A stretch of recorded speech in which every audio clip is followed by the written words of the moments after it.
What's up everyone? Welcome back to my channel. I know your girl had been MIA, but when I tell you I've been working and just been busy, and it's my birthday month, so I have been enjoying it to the fullest. I'll probably give y'all a little story time on that very soon, but I was given revelation of this message and I had to come and share it, right? I had to come and share it. So me and my family, we was sitting down, and I love dog content. I have a dog, I have pets. Y'all see mine, Coco and Cece, all the time. And I was given this revelation. Me and my family, we was sitting down watching doggy content on YouTube. So we was watching like dog fights in the park. we was watching dog fights in the park. And this is the message that God revealed to me, that I had to share it.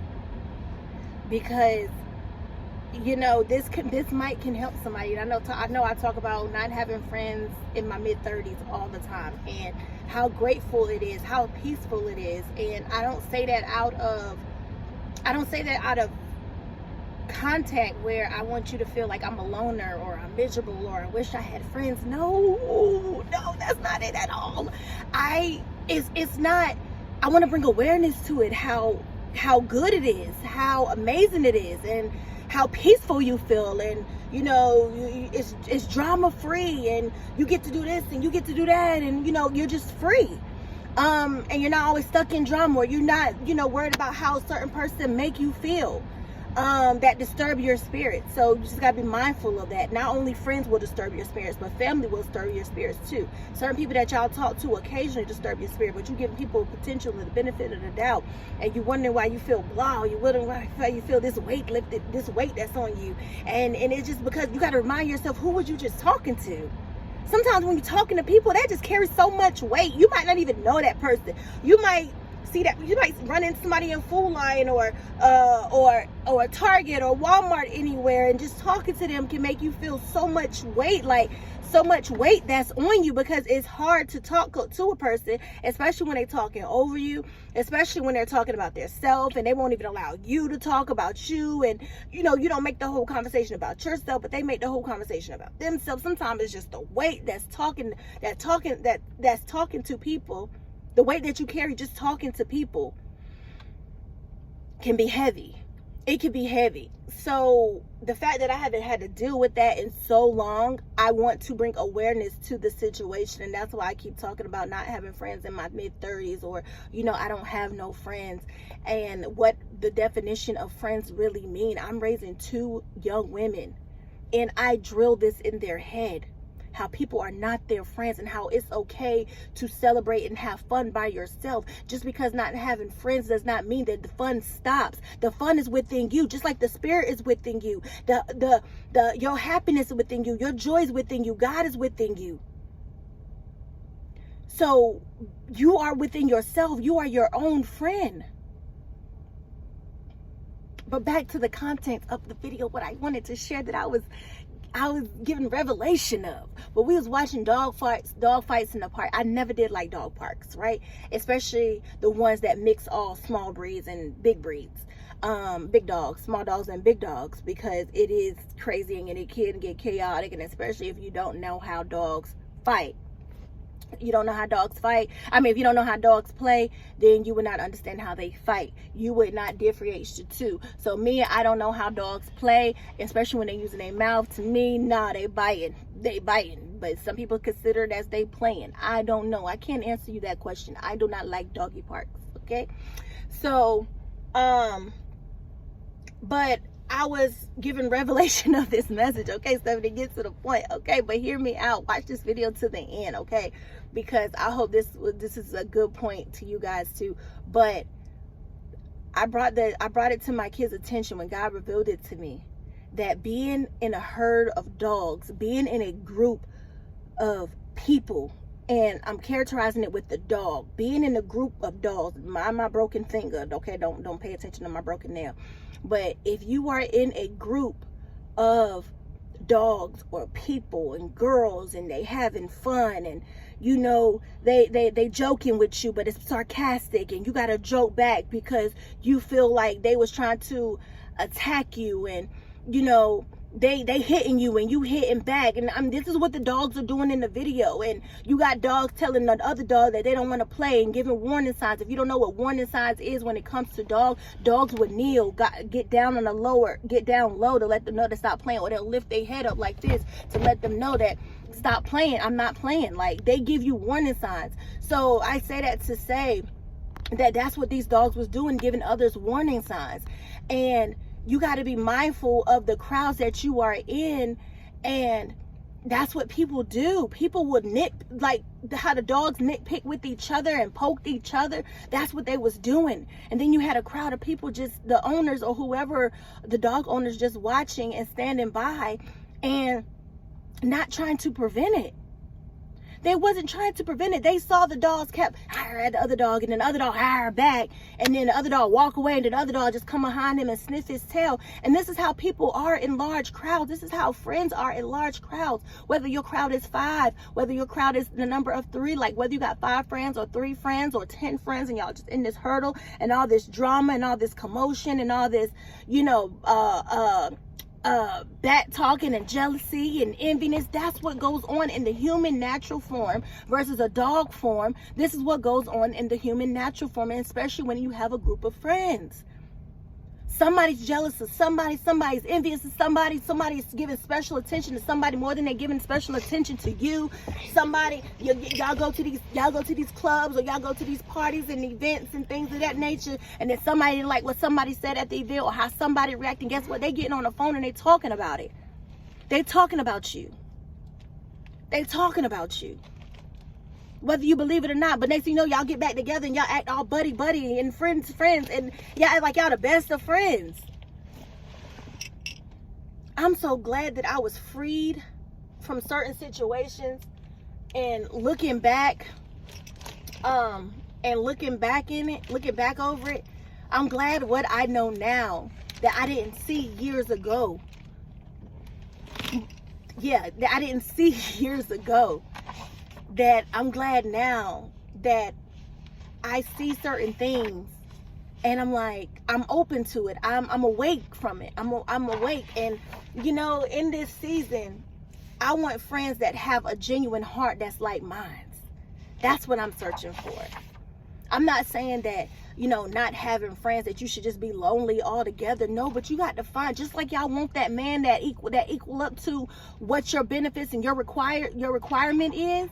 It's okay to have friends that you want that equal up to the benefits and the requirements that you have for yourself.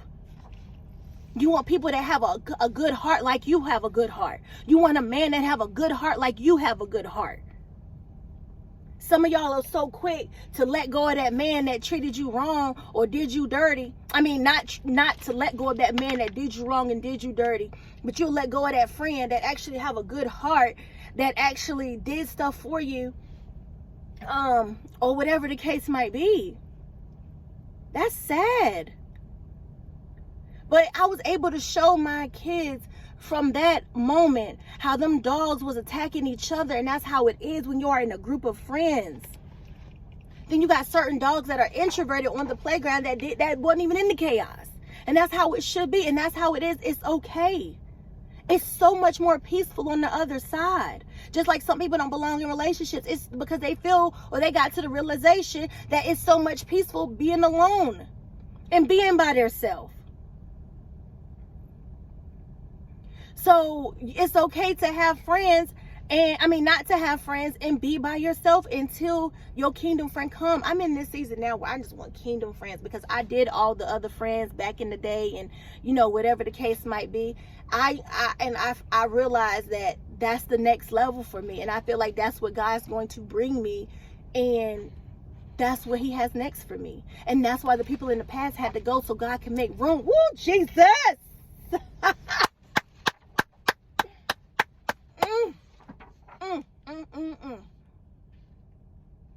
That's why the people in the past had to let go or left, so God can make room. When I say God's protection over you, and I ain't even mean to go this far in this video, but when I say the protection that God have over you is amazing.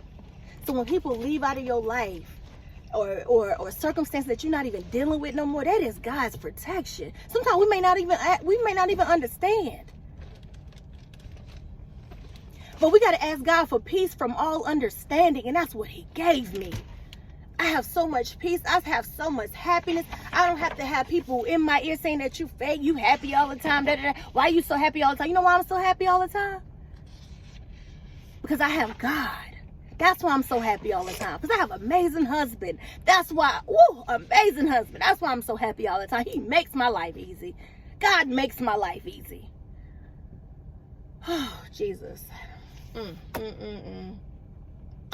But I just wanted to come on here and I wanted to share that message with y'all and let y'all know that it's okay, that everyone don't have to be your friend. Until God brings you that kingdom friendship, to God bring you that kingdom man, it's okay to be alone. Sometimes we got to have that self-reflection on ourselves. I have self-reflected for many, many years in this since I have deepened my relationship with God. He gave me a self-reflection. God, when I deepened my relationship with God, God let go a lot of things. He let go of a lot of things. I was so busy hanging out with friends and I was ignoring this and ignoring that, and I'm just living my best life because I was young and dumb. I was young and dumb. But as soon as I gave God my full attention and deepened my relationship with him, he let go a lot of things. One thing I can say, and I ain't saying this to boost my ego, and I ain't saying this to toot my own horn. But one thing they can't say is Stephanie did this and Stephanie did that. That's all I gotta say. That's all I gotta say. Cause the pure heart that I had back then is the pure heart that I have now, and I even have it even more now. So if you ain't in my life and you ain't in my circle, baby, you missing out. You missing out. Because I'm a blessing from God to bless other people. But God calls me sometimes not to be a blessing to certain individuals, because he hears or he knows what's being said behind my back. And I'm like, all right, cool. All right. God be like, no, that ain't the one. Oh, okay. All right. God be like, no, that's not the one either. I'm like, oh, so who do you want me to take care of? Who do you want me to help? How do you want me to serve? And where do you want me to serve? That's what we need to be asking God. Who do you want me to serve? And where do you want me to serve? Because that's your purpose. That's your purpose. Who do you want me to serve? And where do you want me to serve? Because we be out here trying to serve everybody. And then next thing you know, we get mistreated wrong, or we get betrayed, or we get talked about, or we get, whatever the case might be, after we done bent over backwards for that person. But never, out of all the circumstances that you have been through, and the things that were said about you, and the people that, betrayed you and broke your heart and did this and did that, whatever it is to you, I want to say this, and I'm going to end this with closure. But never lose sight of who you truly are. Never lose it. You just got to ask God where to serve. Ask God where to serve. God, where is for me? What do you have for me? Where am I supposed to be to serve, to be a vessel for you? That's what we need to be asking God. Never lose sight of who you are. It's been many times that I just wanted, like, okay, I'm tired of being nice. Everybody want to demean me. I guess I got to bring out the mean side of me. I got to go back to my old ways. The ways that God freed me from. The ways that God freed me from. The mouth that God freed me from. But I don't want to go back to that. And I know that's not what God wants for me, because he freed me from it. But I still have my genuine heart and my love to serve and nurture and give. But I just got to ask God, where do you want me to give? Where do you want me to serve? So never lose sight of who you are. And you don't need a lot of friends. Stay out the doggy park. Some of y'all are in the doggy park. Some of y'all are in the doggy park. Stay out of the doggy park. Stay out of the doggy park. So I love and appreciate y'all. I hope this message helped at least one person. And make sure you like, comment, and subscribe, and I'll see y'all on my next video.